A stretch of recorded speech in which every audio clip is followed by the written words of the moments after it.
घुमा देबो तोरा गे सोना सुनु अकेला गे मन खुश त घुमबो तोरा संग सट गे टोला में चलिया गे सोना तू उठ के मोहरम खेलाएबो 112 में बैठ के लाठी खेलाएबो 112 में बैठ के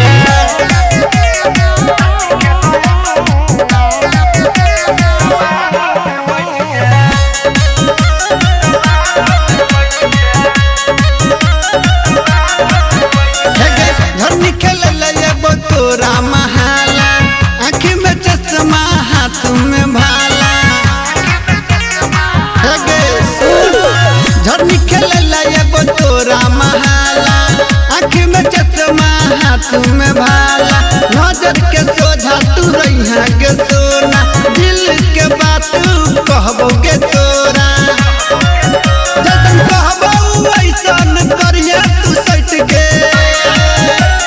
टोला में चलिया गे सोना तू उठ के मोहरम खेलाएबो 112 में बैठ के लाठी खेलाएबो 112 में बैठ के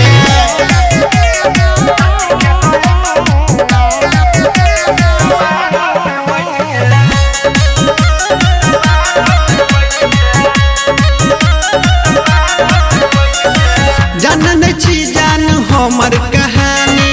तोरा बना लेबो दिलवा के रानी गे